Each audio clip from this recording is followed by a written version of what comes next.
Bienvenidos de regreso a su podcast Mente en Contexto, y el día de hoy, por primera vez estamos, no es cierto, no es primera vez, ya han estado 3 personas en el podcast, pero ahora lo estoy grabando yo solo. Estoy con 2 colegas, el día de hoy me gustaría primero que te presentaras, Raúl, por favor. Ok, hola, pues muy buenas tardes. Gracias también aquí a Marcos, Andrea, por darme la oportunidad.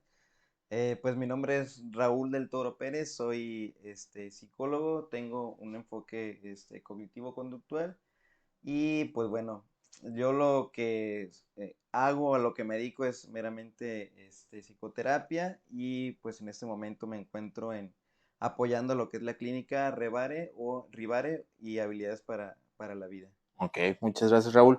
Y a usted ya no la presento, ya ha estado aquí un chingo de veces robándonos cámara. Andrea Mesías. Mesías. Para mí es como un Mesías. Yo soy Macías. El día de hoy traemos un tema bastante interesante, delicado, porque siempre digo que es interesante, pero nunca digo que es delicado, que es un trastorno como tal, el trastorno de la conducta alimenticia. Y comenzamos desde la perspectiva de qué es un trastorno de la conducta alimenticia, porque de repente cuando vemos o se menciona un trastorno de la conducta alimenticia, la gente suele sorprenderse, la gente puede llegar incluso a asustarse. ¿Por qué? Porque lo primero que evocan es las personas con anorexia o bulimia ya muy avanzada. Pero no quiero demeritar, pero honestamente ese es una de las orillas. Sin embargo, todos al día de hoy nos podemos considerar que tenemos por ahí un trastorno de la conducta alimenticia, que tiene que ver con el contexto, que tiene que ver incluso con nuestros procesos de ansiedad, nuestros procesos incluso de educación, de aprendizaje. ¿Por qué?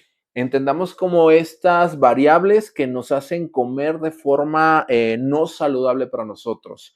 Esta parte donde cenamos pesado, no desayunamos nada, donde por estar inmersos en el estrés de nuestro día a día, no desayunamos, no comemos, o incluso el hecho de levantarnos tarde y no desayunar al inicio ya se puede considerar como algo que tenga que ver con un trastorno de la conducta alimenticia. También entender, y lo he dicho en muchos, que el trastorno solamente es un conjunto de conductas que nos ayudan a nosotros como profesionales a darle tratamiento a una problemática en especial. No quiere decir que porque el hecho de que tengas tus rasgos tenga que haber algún problema. Que sí tenemos que atender, sí. Que tal vez no lo veas como problema, ok, ¿vale? Pero es uno de los pocos que vamos a hablar el día de hoy. Voy a empezar con la señorita Andrea. ¿Tú qué entiendes por trastorno de la conducta alimenticia? ¿Por qué contigo? Porque no es tu área de especialidad. Exacto, sí, este no es mi fuerte, de hecho ahora creo que yo voy a estar ahí como haciendo intervenciones más coloquiales, y también creo que está padre porque muchas de las personas que nos están viendo justamente pues pueden tener este tipo de dudas, ¿no? Que me surgen a mí. Entonces, bueno, yo así que entiendo por trastorno de la conducta alimentaria, justamente pues ya una problemática en cuanto a la alimentación, ya sea por rechazo o por exceso consumo del mismo, pero que ya se vuelve patológico, o sea, que ya la persona ya no lo puede controlar y que pues afecta en todas las áreas de su vida. Creo que, o sea, viéndolo también hay que ver objetivamente, mucho de tu población de la que tiendes puede ser diagnosticada con un trastorno de la conducta alimenticia sin tener las variables necesarias. Sí. Por, De hecho, mientras reflexionaba el tema propuesto, pensaba la línea delgadita o esta diferencia que puede haber entre un trastorno de la conducta alimentaria aislado o que venga también inmerso o como comorbilidad de un problema sensorial, por ejemplo, ¿no? Que yo en consulta veo muchos pequeñitos que tienen selectividad alimentaria y que de verdad incluso llegan a no comer en todo el día, pero no tienen pues todo este proceso mental de decir, no como porque no me gusta mi figura o porque no esto, simplemente porque no toleran la comida, ¿no? Entonces ahí entra la pregunta, ¿entra dentro de un trastorno de la conducta alimentaria? ¿Es una cuestión aparte? Es raro que el trastorno de la conducta alimenticia se presente de manera aislada. En realidad es como o lo que he notado, o lo que he visto dentro de bibliografía, es que es el resultado es el resultado de muchas variables que llegan a ese punto de tener obstáculo,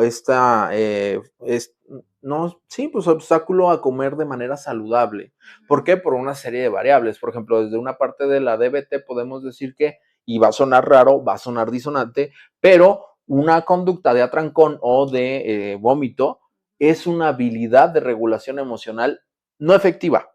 Esto es importante, no efectiva, porque si ponemos en contexto la conducta, el trastorno de la conducta alimenticia, que es mucho más común o más sonado o más visible por lo dramático o lo estrepitoso de la situación de vomitar o incluso atrancones, cuando ya ponemos un análisis más específico nos damos cuenta que esas conductas buscan regular sensaciones desagradables o displacenteras en el cuerpo con lo único que alcanzaron a notar que funcionaba.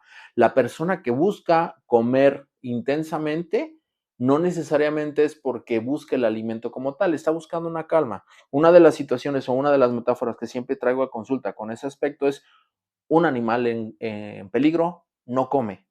Entonces, si estás en una situación de sumo estrés, llámese estrés de lo que quieras, ¿eh? Y entras en este proceso de ansiedad, lo que tu cuerpo va a hacer, va a buscar la calma. Y entonces vamos a tener de cierta manera esa asociación de que comiendo vamos a lograr esa homeostasis. Sin embargo, si no tenemos claro por qué estamos sintiendo ese estrés, esto más que ser una conducta saludable para una desactivación, comer es el atrancón, porque en realidad no sé de dónde está viniendo. Cuando comes, eso es como normalmente la línea más, más normatizada o que se presenta más en los trastornos de la conducta alimenticia. Hay atrancón, después del atrancón viene una sensación de culpa. Que ahorita vamos a hablar de esa parte de la sensación de culpa, y después de la sensación de culpa buscamos una conducta compensatoria, que es para ya no sentir culpa.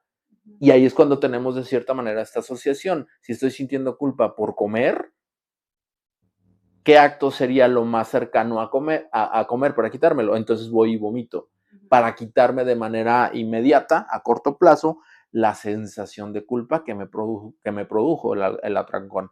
Pero en realidad no está atendiendo las causas reales de esta desregulación. Cuando en realidad cuando lo ponemos en este plato nos podemos dar cuenta que el problema como tal para atacar un trastorno de la conducta alimenticia no es tanto poner una dieta o poner una lista de cosas que tiene que realizar, volteando a ver la conducta, sino cortar la cadena mucho antes, que sea consciente de lo que en realidad está sintiendo. Quiero darle cámara a Raúl, ¿te parece? Adelante. ¿Qué podrías decir? Relajado, compa, mira, aquí si no sirve se corta. ¿Qué piensas tú del trastorno de la conducta alimenticia o qué has notado?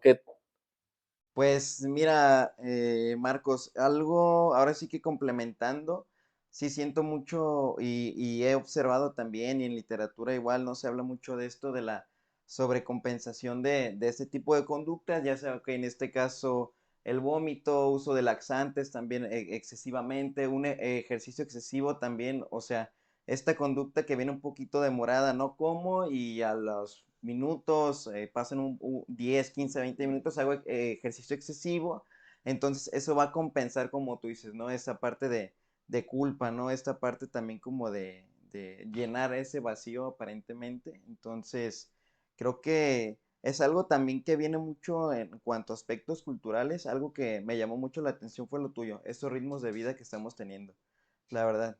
Y los aspectos culturales nos da la pauta de saber de dónde vienen. Aquí no puedo evitar voltear a ver la teoría de marcos relacionales. ¿Qué es la teoría de marcos? ¿Qué es la teoría de marcos relacionales? La manera en que nosotros llegamos a asociar de manera indirectamente ciertos eventos. Muchas de las derivas que tienen los pacientes con un trastorno de conducta alimenticia tienden a ser no soy suficiente. Esa idea que se presenta aisladamente de cierta manera porque no tienen contacto los consultantes llama la atención. ¿Por qué? Porque al no sentirse suficientes dentro de su contexto, voltean a ver su contexto y ven lo que es suficiente. Y es cuando comienza a generarse esta idea de estar delgada, de estar alto, de estar mamado, de no tener ningún tipo de sobrepeso, incluso el color. Eso se volca en necesito ser esa persona para ser lo suficiente para mi contexto. Entonces ahí es cuando empezamos a tener el problema de una conducta de un trastorno de conducta alimenticia, por ejemplo, la vigorexia o la dismorfia, que es mucho a lo que decía hace rato, que es un resultado es un proceso para atender directamente ese tipo de situaciones nos tenemos que ir un poquito más atrás. Por eso decía que era una habilidad de regulación emocional no efectiva. Regresémonos a regulación emocional. ¿Qué es regulación emocional? Pues tener esa dosificación de emociones en tiempo y forma de manera saludable. O sea, decir lo que sentimos cuando lo sentimos, no guardarlo. Que muchas de estas situaciones o una de las emociones más presentes en un trastorno de conducta alimenticia, no me gustaría generalizar, pero ya lo hice, es la culpa. La culpa es la que normalmente llega a ese tipo de situación, el no sentirse cómodo con tu contexto, con el no sentirte cómodo con tu pareja, el no sentirte cómodo con tu familia, el no sentirte cómodo en tu trabajo. Muchas veces, aunque no pareciera no tener relación, llegamos a ese punto donde el vomitar o el atrancón se presentan, o la vigorexia, o el no comer, o las laxantes, que esto se estuvo cosechando durante mucho tiempo. Por lo menos en la cultura pop, te puedo decir, otra vez hablamos de un blog que estuvo en su momento, que te ayudaba a cómo perder peso. Okay. Y daban no recuerdo cómo se llamaba el blog, pero que tenía que ver con todas estas conductas que emiten las jovencitas en ese aspecto y que se compartían dentro de un foro. Así como de, no, pues yo me chingué estos laxantes, me salió bien, vomita de tal manera para que no se noten las uñas, todo ese tipo de situaciones, donde encuentras una comunidad que comparte tu misma idea y generas esa sensación de identidad. Uh-huh. Y que muchas veces se ve reforzado por esa situación. Uh-huh. Porque también la otra vez, ya voy a balconear gente. La otra vez escuchaba en el kinder donde está mi niña, la plática de dos señoras y que estaban hablando de eso, del gimnasio, del peso, y que pareciera que no impacta en el pequeño, pero la realidad es que sí. ¿Por qué? Porque está a un lado y está escuchando cómo verse mejor, cómo sentirse mejor, cómo lograr ver que la otra persona me observe por medio del físico. Claro, oye, y eso me hace pensar, perdón que te interrumpa, que... Por favor. Por favor, porque si no te vas. Me hace pensar en esta línea, bueno, me hiciste recordar en mis tiempos de estudiante, que hablaban de los trastornos de la conducta alimentaria bajo una línea psicoanalítica. No me voy a meter en cuestiones de enfoque. Ya sé. No, pero la realidad es que esa parte o esa explicación a la fecha me hace sentido, ¿no? Y quiero ver qué opinan ustedes, que básicamente es que las personas que tienen trastornos de la conducta alimentaria tienen una relación en cuanto a pertenecer a sistemas familiares o sí, tal cual familias, muy controladoras. Siento que te corté la inspiración. No, la psicoanálisis y el conductismo hablan casi de lo mismo, pero con diferentes palabras. No, así hablo yo, no te apures. Ahora sí me la cortaste, fíjate. Sí, o sea, que son personas que están inmersas en sistemas familiares o que pertenecen a círculos familiares, sociales, que son altamente controlados, pero no por ellos. Entonces, al momento de presentar un trastorno de conducta alimentaria, es como esta única área en la que van a poder generar el control de todo lo demás que no pueden controlar. Claro, es que psicoanálisis lo alinea directamente a la figura materna, pero yo creo que puede situarse en cualquier situación, con cualquier persona que tengas una relación interpersonal y que te genere pues este apego, ¿no? Y entonces hablamos también ahí a lo mejor de un apego ansioso, justo lo que decías de querer pertenecer, pero a su vez de querer controlar lo que me compete, lo que es mi vida, ¿no? Y también ahí ya inmerso pues se hacía esta connotación de que al final también es como una especie de venganza, y lo pongo entre comillas porque no creo que sea así tal cual, de, ok, yo solamente puedo controlar mi alimentación, pero a su vez con eso te genera una especie de dolor porque pues no hay peor dolor para un padre que ver un hijo sufrir, ¿no? Ahí es donde ya se fue el psicoanálisis de nuevo a la verga. Porque iba bien, sí, la parte del control y entender esta parte del control de si lo demás no puedo controlar. El ser humano, por naturaleza, busca la sensación de control. Enos aquí no queriendo perder el control frente a una cámara y nadie nos está viendo. Yeah. Pero es eso.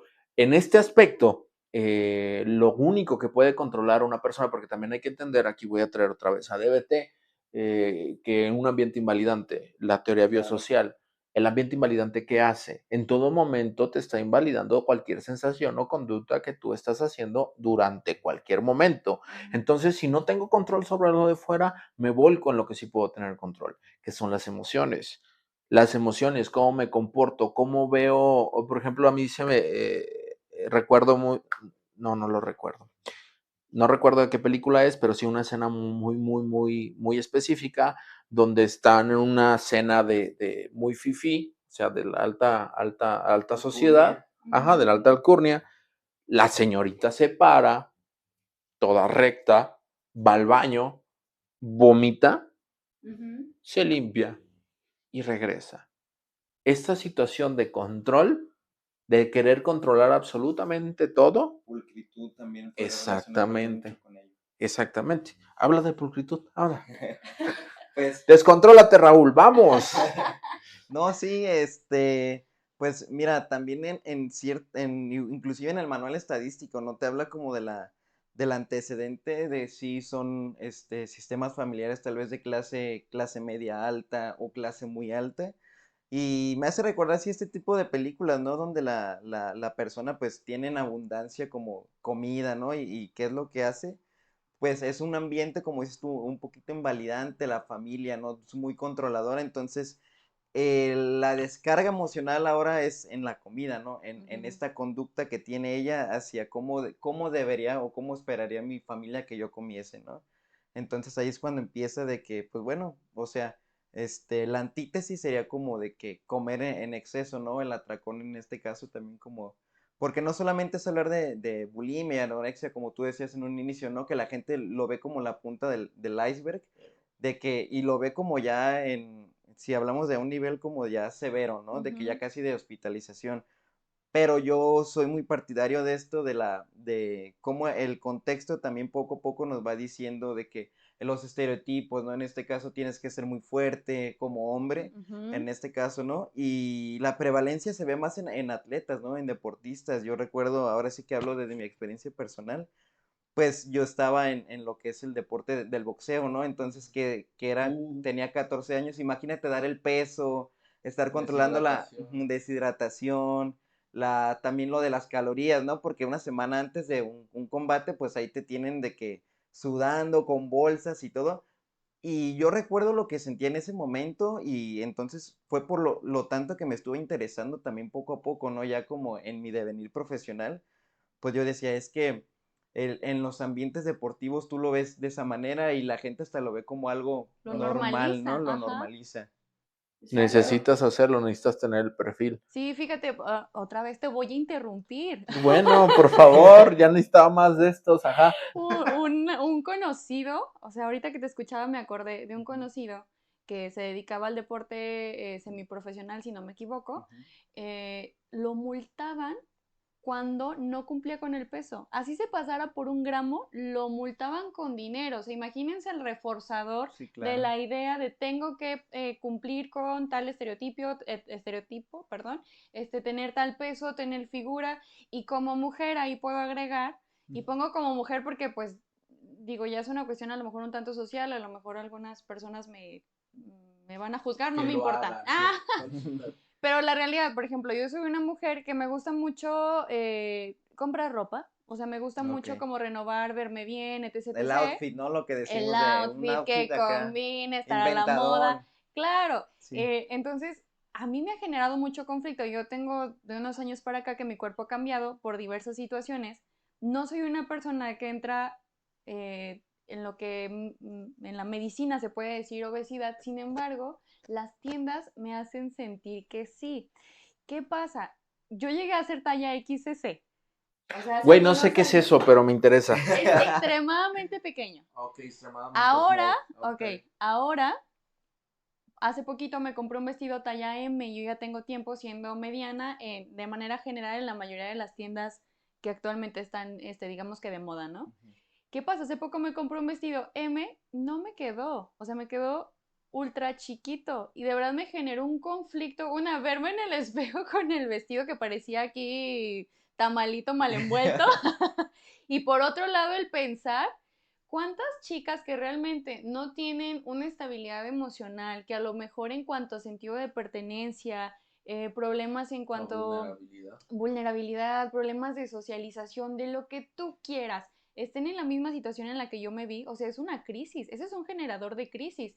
Si yo me angustié de pensar, güey, o sea, ya voy a ser talla grande, mi físico talla grande, ¿sabes? Es como, ¿qué pedo con la mercadotecnia que también te induce esta necesidad de pertenecer y que aparte te recuerda todo el tiempo que no estás cumpliendo con eso? O sea, yo me pongo a ver la ropa que es XS ahora, o sea, es una cosita así, que yo me atrevo a decir que ni siquiera yo estuve así cuando fui XS.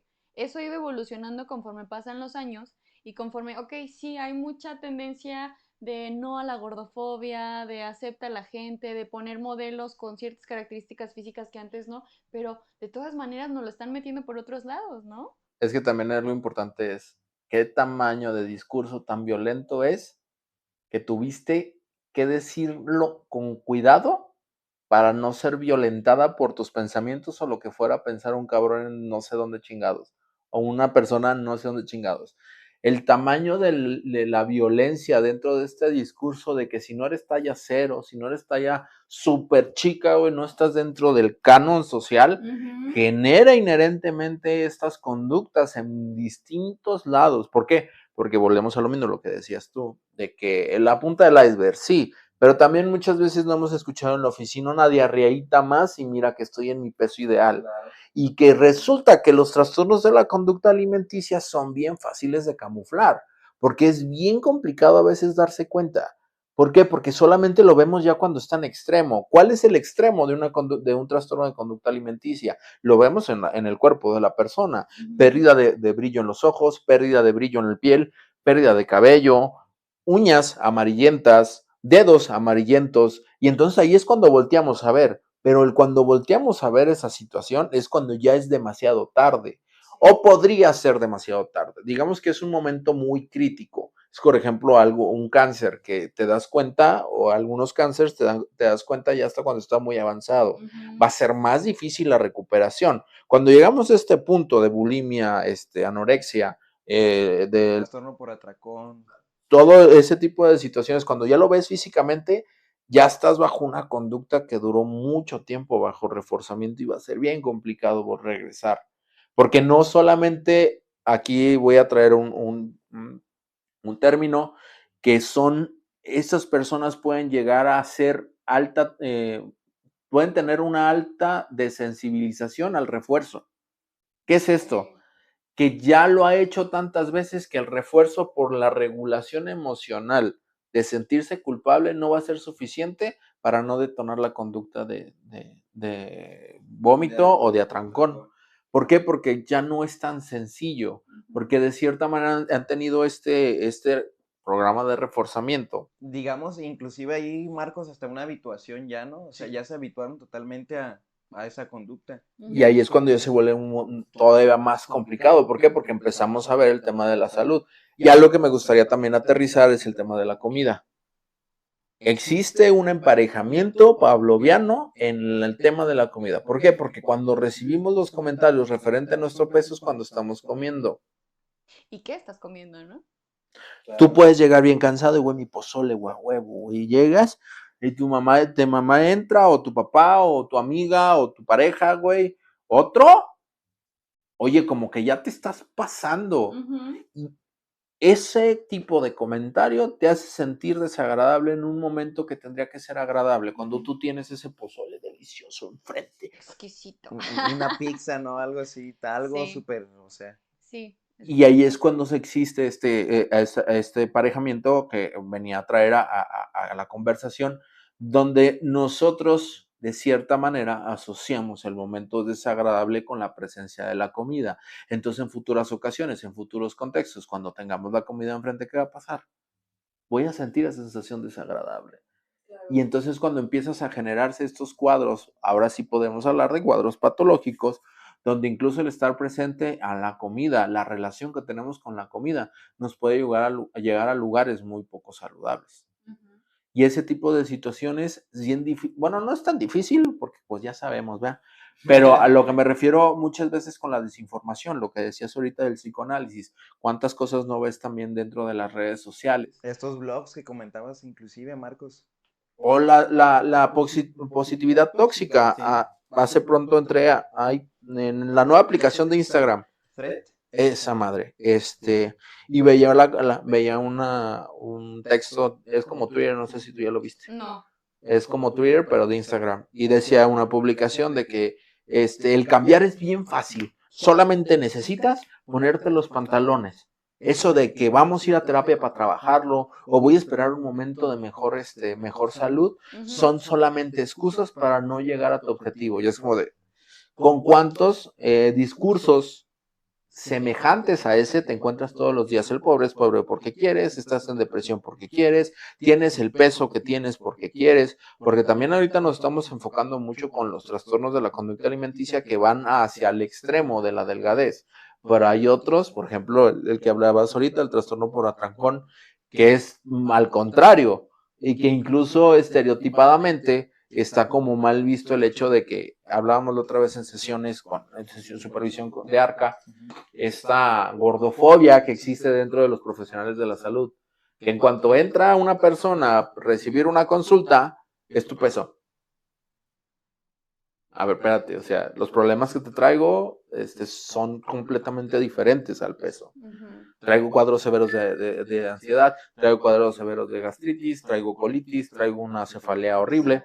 Y es como de, no, es tu peso, baja. Es tu peso, baja. O no, es que estás muy débil. Sí. Hay una parte bien importante ahí que cuando tú estás con un sobrepeso para el estatus o el canon normativo, la realidad es que no eres débil. ¿Por qué? Porque te mueves constantemente. Entonces te cuesta a ti todavía más levantar el brazo. Las personas muchas veces con sobrepeso son más fuertes que incluso un fisiculturista.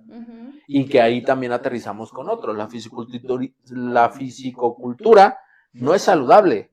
No, pues ¿cuántos no se han muerto a los 30 tratando, años, ¿no? buscando También, la meta, ¿no? De peso, porque pues no solamente es el ejercicio excesivo ni la alimentación, se meten cosas, o sea, el uso ya de esteroides, ¿no? Exacto, hacen trabajar el corazón a fuerza, o sea, son muchas cosas. Incluso en ese tipo de aspectos podemos hablar de un trastorno de la conducta alimenticia porque esos cuerpos no son naturales. Exacto. ¿A qué me refiero que no son naturales? Se exige mucho más al cuerpo humano para llegar a esos estatus. Uno de los errores más grandes que cometemos como profesionales de la salud es como solamente encasillarlo ahí. Porque también si te pones a ver, yo como terapeuta de los trastornos de la personalidad, voy a tener trastornos de conducta alimenticia en todos y no todos se van a presentar de la misma manera. Claro. No van a ser tan evidentes, ¿no? O sea, y creo que también tiene mucho que ver cómo normalizamos. Por ejemplo, ahorita que decías lo de, no me acuerdo quién de los dos dijo algo de cuestiones de inflamación. Yo, por ejemplo, no sé qué tengo, pero algo tengo. Y entonces tiendo a distendirme mucho con cualquier cosa que coma, ¿no? Entonces llega a ser incluso para mí complicado decidir cómo me voy a alimentar hoy, porque sé que esto y esto me puede generar un malestar, ¿no?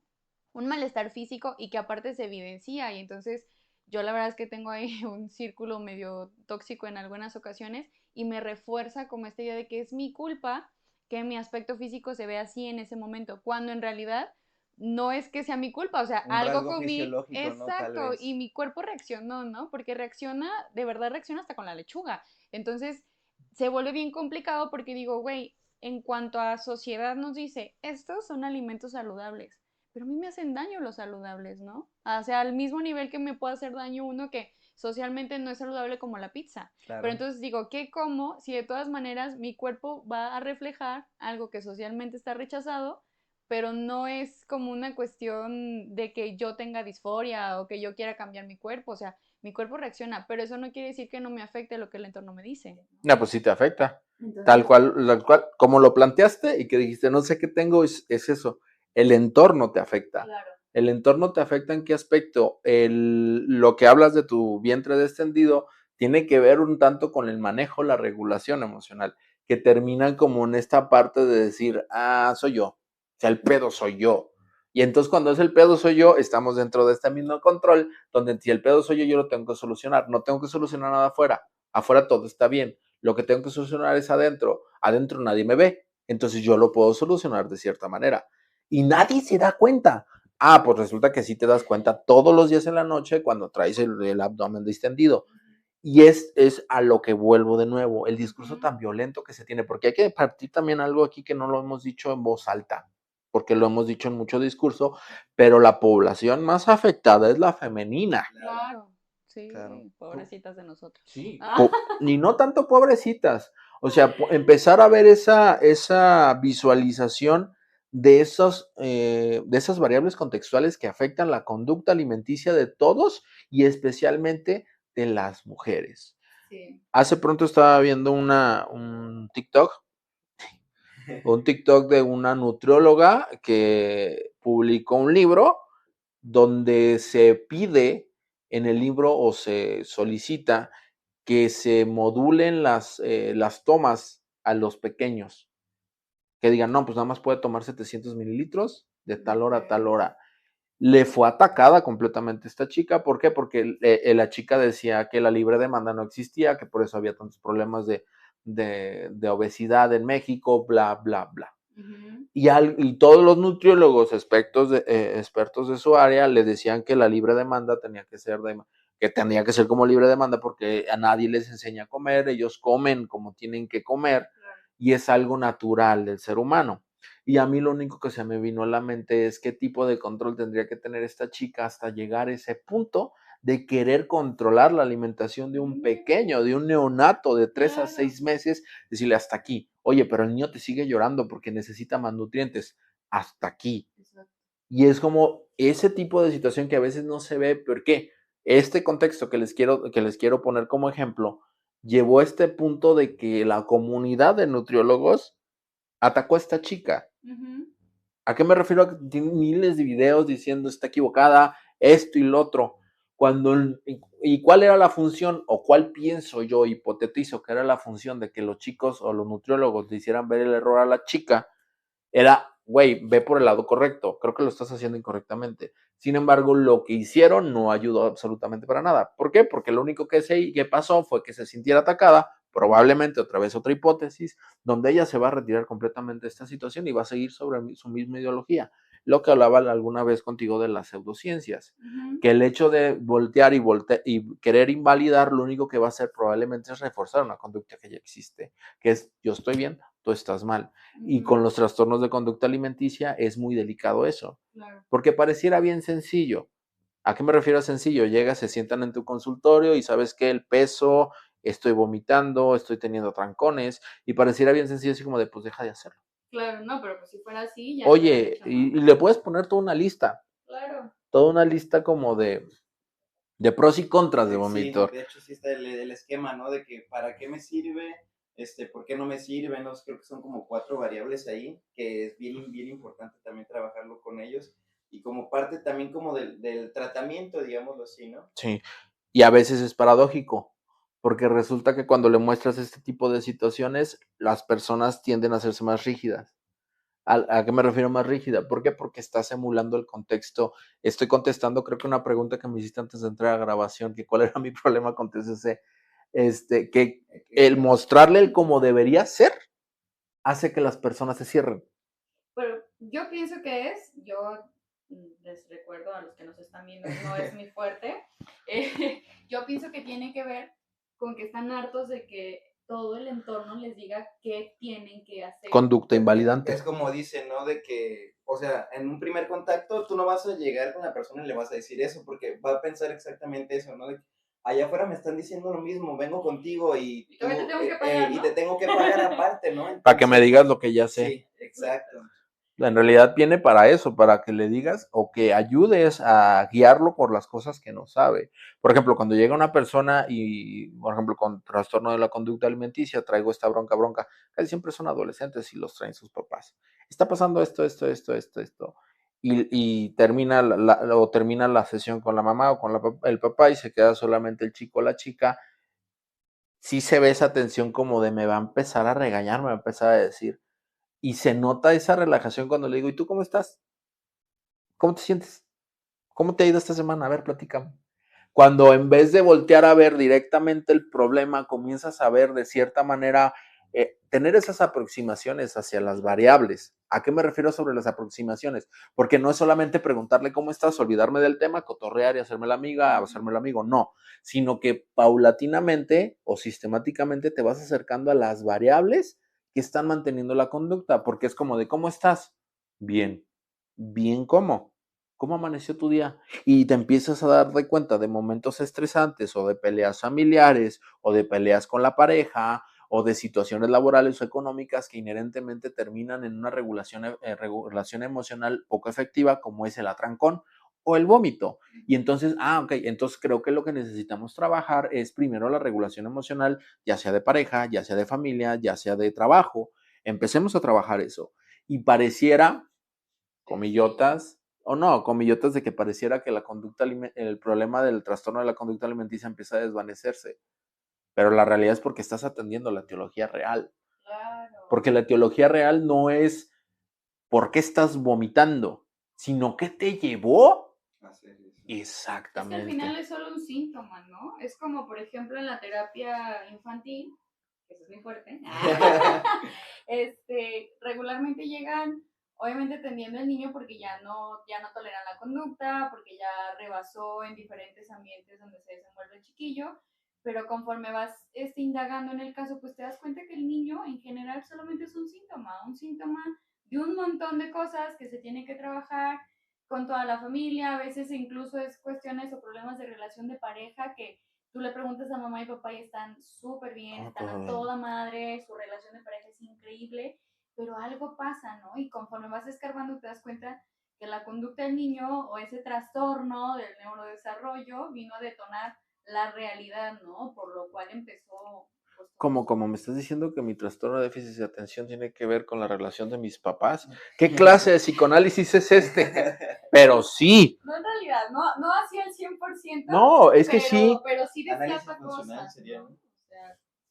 al final de cuentas digo, porque sí, obviamente los trastornos del neurodesarrollo y que prevalecen toda la vida, pues sí tienen su carga biológica y obviamente sí tienen su etiología y toda Pero esta se ven investigación. acentuados. Claro, o sea, la sintomatología va a incrementar cuando mi sistema, mi entorno, mi ambiente me hace que se detone, ¿no? Y entonces, es como cuando vienes de una familia de diabéticos. O sea, vienes con la parte, la carga genética, claro, la predominante, no, probabilidad de que prevalencia a tener diabetes, pero si comes bien, si haces ejercicio, ¿qué crees que va a pasar? No te va a dar diabetes. Exacto. Sin embargo, si creces, hay un clip que estaba viendo de Quique, se me fue su apellido, es un comediante.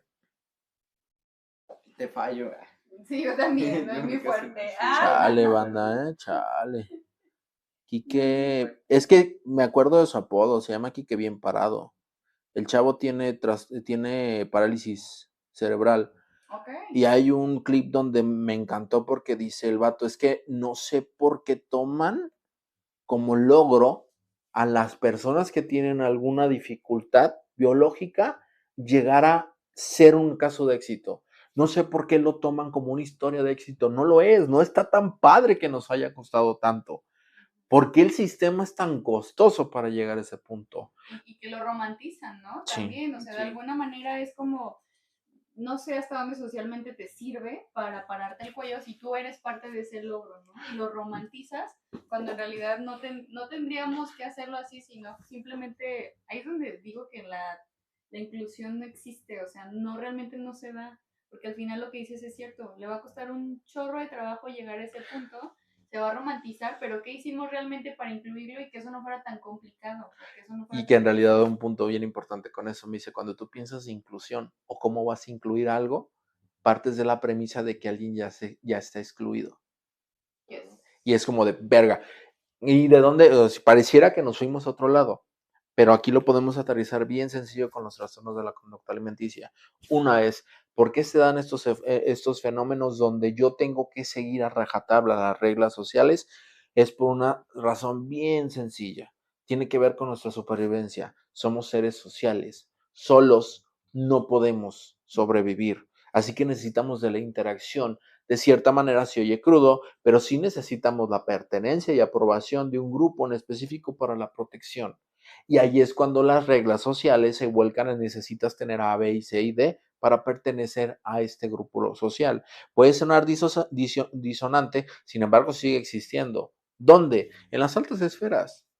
Porque entonces te volteas a ver y por qué la salud mental o la salud de las personas de las altas esferas está comprometida. Porque se exige tanto para pertenecer a ese estatus que es imposible naturalmente mantenerlo.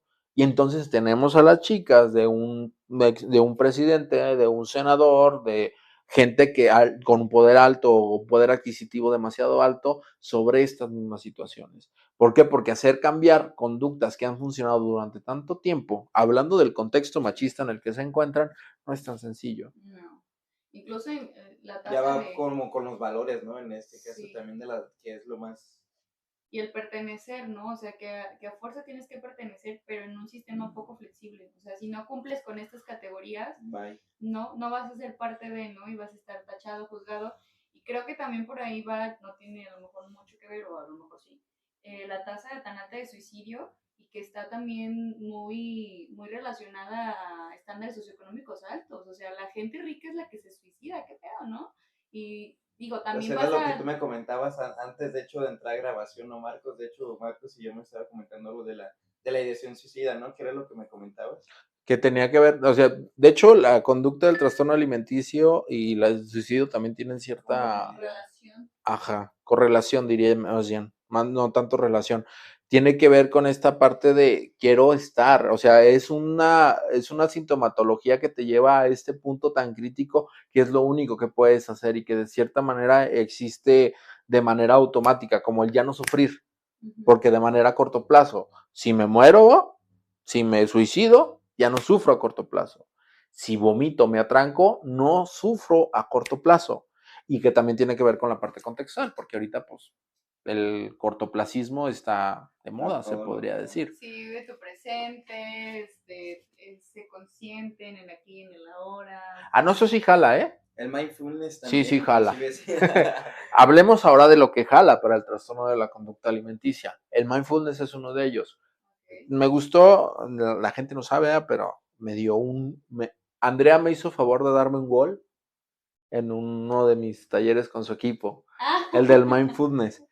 Pareciera que el mindfulness no ayuda, pero cuando ves la parte científica que soporta esta parte del mindfulness, te vas dando cuenta. ¿Por qué? Porque el mindfulness, ¿para qué nos ayuda? Nos ayuda a identificar todas nuestras sensaciones propioceptivas que sentimos enfrente de un estímulo o de una situación aversiva o agradable. ¿A qué me refiero? ¿Tú sabes cómo sientes felicidad? No. Exacto, para eso sirve el mindfulness, porque incluso las sensaciones agradables a veces no las sentimos, solamente tenemos una conjunción de variables que decimos estoy feliz. ¿Por qué estás feliz? Porque estoy feliz. ¿Por qué estás feliz? Espérame, déjame texteo. Entonces corporalmente te das cuenta que estás feliz porque tal vez sientes una presión en el pecho, en la cual se siente como euforia, tal vez orejas calientes, la cara tensa, pero no tensa con angustia, sino te sientes bien. Por eso estoy feliz. Y pasa lo mismo con los demás procesos. ¿A qué me refiero con los demás procesos de culpa, procesos de tristeza, procesos de enojo? Si tú alcanzas a notar cómo te estás sintiendo en el momento, vas a tener una mejor reacción ante las situaciones. Si me estoy empezando a sentir culpable, estoy empezando a sentir esta presión en el pecho, esta sensación de vacío en el estómago, ¿qué es culpa? Es, ok, ¿por qué me estoy sintiendo culpable? Mi mamá, papá o pareja están haciendo referencia a mi cuerpo con puros adjetivos calificativos denostantes. Es por eso. Alcanzamos a notar ese aquí ahora. Me estoy sintiendo de la chingada, me estoy sintiendo de la chingada, me estoy sintiendo de la chingada. Está bien bueno ese dulce, ya me lo comí. ¿Qué? ¿Cómo chingados son 10? ¿Por qué tengo una torta en la mano? ¿Qué diablos estoy haciendo en el baño? ¿Por qué tengo esta sensación de ardor? Vomité. Ese punto de no saber en realidad detenerte es el que inherentemente como un tobogán empiezas y ya no sabes en qué momento paras. Cuando te detienes en el aquí y ahora te permite tener más conciencia sobre lo que tú quieres hacer. Y ahí es cuando resulta bien complicado. Okay. Tu cara. Es que estoy como tratando de asimilar la diferencia. No sé qué tan bueno sea esta cosa que decías del corto plazo, ¿no? Que está muy de moda. Y como la diferencia entre el corto plazo y el vivir en el aquí y en el ahora. No es que yo diga que esté mal, realmente no lo pienso así. Me cuesta trabajo aplicar en mi vida diaria, sí. Pero de alguna manera, no sé qué tan bueno, ahí ustedes me dicen su parecer, es el permanecernos en eso, o sea que, porque al final la vida sigue y te consume y la realidad es que vivimos en un sistema donde te tienes que mover, si no te mueres, o sea, te traga el mundo y no lo puedes reducir a un corto plazo, o sea, sí tienes que ir como pensando en el más allá. En el más allá no hablo de muerte, sino como más allá en cuanto a cuestiones futuras, porque no sabemos realmente hasta qué punto vamos a vivir y sí tienes que tener claro cómo es que quieres vivir, ¿no? Entonces, no sé hasta dónde, y no sé si me doy a entender como en mi duda, es bueno permanecer en el aquí y en el ahora. ¿Qué diferencia hay con esta mentalidad del corto plazo, que está muy de moda, sobre todo en los chavos? Y Ajá, nomás en los chavos. Tú quieres certidumbre ahorita. Eso es corto plazo. Es que te entiendo tu punto, como de no dejar todo a la deriva. Ajá. No es solamente YOLO y lo que está pasando aquí. Exacto. Sin embargo, ¿qué de lo que pasa después? ¿Qué es lo que pasa? ¿Qué de lo que pasa en el futuro podemos controlar? Pues realmente nada. ¿Qué es lo que pasa en el pasado que podemos controlar o cambiar? No, ¿Qué podemos hacer en el aquí y ahora? pues ser conscientes. Y todo. Todo lo que puedas hacer, todo lo que te imaginas, solamente lo puedes hacer aquí y ahora. Justo en este momento. Planes a futuro, claro que puedes tener, pero el preocuparte por esos planes a futuro probablemente obstaculice llegar a esos planes a futuro. En cambio, si comienzas desde el aquí y el ahora, sabes lo que estás sintiendo, que probablemente es incertidumbre por el futuro, comienzas a hacer conductas que te acerquen a tus planes de futuro para que te dé esa sensación de certidumbre. Sensación, porque la certidumbre nunca la vas a sentir, porque el futuro no lo controla nadie. No. Nadie. El aquí y el ahora funciona para saber qué es lo que en realidad está pasando aquí y ahora y saber hacia dónde queremos dirigirnos. Por ejemplo, mucha gente habla del sentido de la vida. ¿Qué es el sentido de la vida? Todo el mundo lo equipara a un propósito. No. El sentido de la vida nada más es una dirección. ¿Para dónde quieres jalar? O sea, tu sentido de la vida nunca lo vas a poder lograr. ¿Por qué? Porque es un sentido. En ese sentido, en ese camino que tú deseas tomar, vas a lograr objetivos. El objetivo que quieras. Por ejemplo, tu clínica, mi clínica. Ir avanzando hacia aquel objetivo. ¿Qué necesito hacer para llegar a ese objetivo? Ah, pues necesito hacer tal cosa. Pues sabes que me están ofreciendo lavar dinero por medio de mi centro de atención psicológica. Llego a mi meta, ¿sabes? Pero no es mi sentido de vida. Claro. Entonces ahí es cuando ya en el aquí y en la ahora tomas decisiones. ¿Sabes qué? No, carnal, no quiero lavar dinero, gracias. Y creo que eso es lo más difícil, ¿no? O sea, te escucho y sí ya me hace más sentido la cosa. Creo que eso es lo más complicado, tener claro qué es lo que quieres para tu futuro, porque es válido, porque es necesario, pero sin que eso gobierne realmente tu aquí y tu ahora, ¿no? O sea, sin que eso te quite la paz, sino que más bien te ayude a que te enfoques en lo que tienes que hacer hoy para lograr eso que quieres el día de mañana, ¿no? A lo mejor no lo logras, no vamos a saber si se hace o no, pero por lo pronto te queda la sensación de que sin que te gobierne la emoción, estás trabajando hoy para obtener eso, ¿no? Y creo que es lo más complicado porque siempre que nos enfocamos únicamente en el futuro, pues es estar ansiosos, ansiosos, ansiosos, ansiosos, ansiosos. Y si nos enfocamos en lo que ya no hice por güey, porque se me olvidó, culpa, porque, ¿no? ajá, No o la soy depresión, capaz. exacto, y como este autocastigo que te genera una depresión. Hiperreflexibilidad, dicen los españoletes. Yeah. Y mucho tiene que ver con eso en el tema de la regulación emocional, porque ese alud de emociones, ese alud de pensamientos te hace buscar una salida próxima. Y muchas veces la salida próxima más efectiva y que lleva bastante tiempo funcionante es el atrancón o el vómito o el dejar de comer. Interesante. O sea, al final del día, de cierta manera, para que se genere un trastorno de la conducta alimenticia es bien sencillo en este contexto. Y a veces creemos que no es tan sencillo. Y como decías tú, que estamos como ajenos, porque como bien, porque a mí no me da tema el comer o porque puedo comer lo que sea y no pasa nada, porque hago mis 3 comidas, pero no, si vemos como los detalles o entre líneas, nos podemos dar cuenta que sí tenemos un poco de eso, como lo que mencionabas, ¿no? Los malos hábitos. Fíjate, otra cosa también hay, perdón que te interrumpa, Andrea. Dale. Qué bueno. Esta parte del Vaya. pensamiento como dicotómico, ¿no? En cuanto a los alimentos. Ujú. Es bueno como hasta lo que tú decías, ¿no? De que alimentos aparentemente buenos me están generando como esta distensión, ¿no? Entonces, ¿cómo se dividen en grupos la mayoría del tiempo? Y hasta la persona que tiene un TCA, ya sea de cualquier índole, te maneja lo que son el manejo nutrimental, los grupos de que El alimentos saludables, no peso. saludables. Se pesa casi 2 veces al día, ¿no? O más, tiene una báscula debajo de su cama, ¿no? Empieza a ver como toda esta parte también de qué ejercicios son buenos, que con lo que hablábamos del blog, ¿no?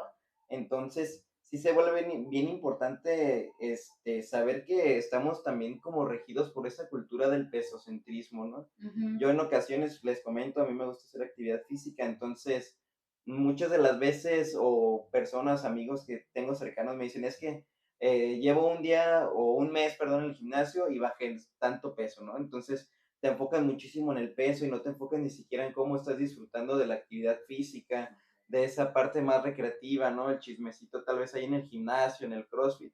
Y estamos regidos también por esa parte, ¿no? O sea, siempre es o esta polarización o bueno o malo y Exacto. no hay una escala de grises, tal vez solo blanco y negro, ¿no? Lo vemos así. O como las personas, perdón, como las personas que caen en el otro extremo, el yo no hago ejercicio porque al final es como caer en un estereotipo, ¿no? Oye, que me interrumpas una cosa, pero que me ataques directamente. Ya es otra, ¿no? Sí, o sea, y me pasa, a mí también me pasa, o sea, al final es como, no, mañana empiezo, es que no lo necesito, es que estoy delgado, es que yo tengo buena salud, es que eso es para las personas que están obsesionadas con su físico, ¿no? O sea, como que empiezas también a normalizar estar en el otro extremo, pero no sé hasta dónde también pues caes como en este, no sé, egoísmo, autolesión, no sé cómo llamarlo. Hay algo creo que también pasa mucho en cuanto a lo del TC, lo del sesgo de confirmación. O sea, porque se relaciona con mis creencias, es lo que a mí me gusta, ¿no? Digámoslo así. Y que también tiene que ver con que usamos, por ejemplo, el sesgo de confirmación, podemos traer lo del peso. O sea, el peso es una medida totalmente absurda. Sí. No sirve para nada. Claro. No sirve para nada. Pero te califica bien cabrón. Pero si el problema es el peso, vete a Marte, para que veas cómo baja el peso. Ah, no, vamos. El peso es totalmente arbitrario y es hegemónico al punto de que el ser humano es el único que lo utiliza. ¿Por qué? Porque no es físicamente real, por lo que te digo. Okay. La masa sí. Ok, hablemos de masa. Y ahí es una de las cosas que está agarrando, por ejemplo, la nutrición. Ya no te está generando la nutrición más actualizada, ya no te está generando una lista de cosas que deberías hacer, sino que ya te está poniendo, ya está poniendo más atención en los hábitos alimenticios y cotidianos de la persona para poder llegar a conductas saludables, Ajá. no a un peso. Ajá. Y en función también del placer del mismo paciente, ¿no? O sea, por ejemplo, yo hace no mucho intenté ir a nutrición y se me hizo curioso que la pregunta de la nutrióloga fue, ¿qué te gusta comer? Y como, güey, no me vas a imponer, o sea, no se supone que impones. No. Y esa parte me ayudó en el tiempo que seguí la dieta, me ayudó a que no fuera tan complicado, porque, ok, sí eran porciones, pero porciones de cosas que me gustan. O sea, no me obligó a comer cosas que no me gustan, pero porque adelgazan, ¿no? O sea, entonces... Una de las frases que se tornó como trivial dentro de los nutriólogos es te voy a enseñar a comer. Y que es esta parte de la relación con la comida que tú puedes generar a decir, bueno, pues esto me encantan, los tacos de barbacoa me maman, pero chingarme 12 por día sí no es saludable. Y no tanto por mi peso, sino por la grasa que está procesando mi cuerpo, por la falta probablemente de circulación que pueda llegar a tener por esta grasa en exceso que estoy comiendo. Ahí es cuando cambiamos el tema del peso por conductas saludables, porque resulta que sí, un sobrepeso o una obesidad es resultado de ciertas conductas que mantuvieron este tipo de situaciones. Igual con la vigorexia, igual con el vómito. Son conductas que no son saludables. El problema no radica en el resultado, el problema radica en el proceso. ¿Qué es lo que necesitamos cambiar en el proceso? Pues mira, lo que vamos a empezar a hacer van a ser conductas más saludables para ti, que inherentemente no te vamos a llevar al peso que me estás diciendo, sí, Digo, pero nos va a llevar a la plenitud, que esa tal vez ni siquiera has escuchado de ella. Y es cuando, ¿qué es plenitud? Ah, pues mira, es este estado donde vas a poder sentir todo de manera normal, bueno, no de manera natural y sin angustia. ¿Cómo es eso? Y ya comienzas a trabajar, porque en un trastorno de conducta alimenticia, el centrarte solamente en la conducta, problema, exclusivamente, ¿a qué me refiero? Rígidamente. ¿Qué hiciste hoy? Así, ok, no tienes que, no, nos va a llevar a un, Inclusive podríamos decir hay una conducta más molecular, ¿verdad, Marcos? En ese ¿cómo? caso. Desarrolla. Una conducta simple, en ese caso, el hecho nada más del atracón, y Ok. no vemos todas las variables en... Pues ya no te atragantes. O, por ejemplo, una cosa en DBT que uso, pero tiene que ser muy delicado, es la quemar puentes. ¿Qué es quemar puentes? Alejar, en este caso, el tema de vas a tener atrancones, guarda los dulces en un lugar donde no alcances. Ok, podría funcionar, pero ¿sabes qué es más funcional? Aprender a lidiar con esas situaciones que te ponen en ese estado de vulnerabilidad, que puede ser tu mamá, tu pareja, el trabajo, lo que tú quieras, pero te pusieron en un estado de vulnerabilidad que aunque lo hayas puesto en un lugar con llave y donde no alcances, vas a encontrar la manera. ¿Por qué? Porque vas a entrar en un proceso de desesperación. Lo molecular funciona. ¿A qué me refiero? Activación conductual. Claro. ¿A qué me refiero con activación conductual? La activación conductual ahorita está tomando un enfoque hacia la psiconutrición en el aspecto de empecemos a hacer conductas saludables una cosa a la vez. Ok, me quiero levantar temprano para hacer ejercicio 2 horas. Empecemos por poquito. Levántate temprano. ¿Ves a lo que me refiero? O sea, voy a hacer 10 minutos, me voy a sentir culpable porque no hice 10 minutos porque no me levanté temprano. Entonces, molecular, levántate temprano. No, pero es que yo quiero hacer las 2 horas, voy al gimnasio. Ok, sí está bien. Solamente levántate temprano. Para mañana solamente haz eso. Y date tu logro de levantarte temprano. Porque, ¿qué es lo que pasa? Y mucho meme hay. Yo después de haber dicho que me iba a levantar a las 6 de la mañana a hacer ejercicio, acostado en la cama a las 2 de la tarde. Claro. Y es eso, ¿por qué? Porque obviamos esa actividad molecular que nos va a ayudar a llevar hacia otro lado. No sé qué piensas, Raúl. Claro, conductas simples para emitir una conducta tal vez más compleja, ¿no? También. O sea, es como con los niños, cuando yo les digo a los papás, no le vaya a dar 10 instrucciones y el chamaco no sigue ni una, ¿no? Exacto. Entonces, segméntale las instrucciones hasta que logres que haga de manera separada, pero logra hacer las 10 conductas. Ya después podrás ir poniendo 2 instrucciones y entonces el niño ya en lugar de seguir una ya sigue 2 y así sucesivamente hasta que logres que te siga 10 pasos en una sola instrucción. Claro. ¿No? Wow, o sea, como todo aplica también con nosotros, ¿no? Pues me gustaría cerrar con solamente un comentario a las personas que están pasando por un trastorno de la conducta alimenticia. Y lo digo mucho últimamente. Tú no eres el problema. Hay problemas en tu contexto que necesitan resolverse.